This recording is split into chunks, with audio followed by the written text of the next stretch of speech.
Hello there, good evening. As we look ahead to a new week, things will be starting on a reasonably fine note for many of us. That is due to an area of high pressure that is waiting in the wings out in the Atlantic, ready to move towards the UK on Monday. For Sunday evening though, we do still have low pressure lingering across southern districts, providing further rainfall. And with this rain falling on already very saturated ground, there is a potential for localised flooding, and do take care overnight. Even into the start of Monday, we could see some disruption around in places.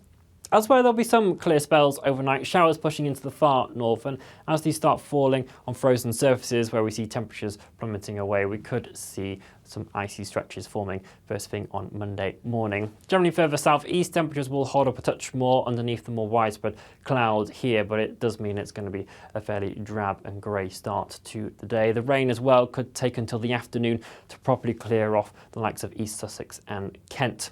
Elsewhere, though, the showers will tend to ease out during the day, and many of us will see some sunshine developing at some point, and it will be largely dry for the vast majority of us. Temperatures will be around where we'd expect them to be for the time of year, generally ranging between 8 and 10 degrees Celsius. But we do have some quite brisk winds around on Monday, particularly in the far northwest, but also a northeasterly wind coming directly down from the North Sea. And so when you add the effect of those winds on, you can see that it feels like temperatures are a good number of degrees below what you'll actually be reading on the thermometer. So if you are exposed to those winds, it could feel quite chilly out and about.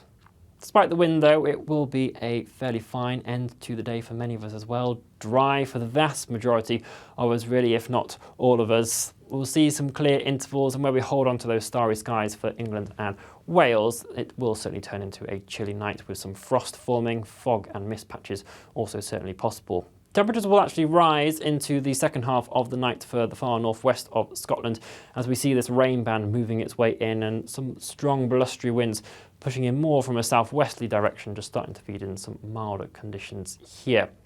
This band of rain is all associated with a cold front that is pushing its way into the northwest, and we'll watch throughout Tuesday as that cold front pushes its way southeastwards during the day. Some heavy pulses of rain possible on this for a time, but generally it will tend to ease off, turning lighter and patchier during the day. So the far southeast staying dry for a good portion, although the skies will be turning cloudier, but in the northwest it will be turning brighter into the afternoon with some sunny spells, but also scattered showers pushing in on that northwesterly wind.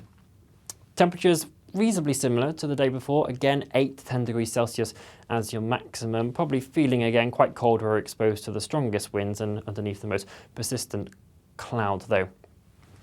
As we head into the second half of the week, we hold on to a fairly changeable theme. So there's another ridge of high pressure looking like it will build in for Wednesday. Should again provide a reasonably fine day for many of us. But as we transition from February into March, low pressure arrives once again. So most of us should probably expect for some rain or showers later on in the week. We'll have plenty more updates on that across the YouTube channel, so make sure you are subscribing to stay up to date with the latest information. Otherwise, I wish you a very good evening. Bye bye.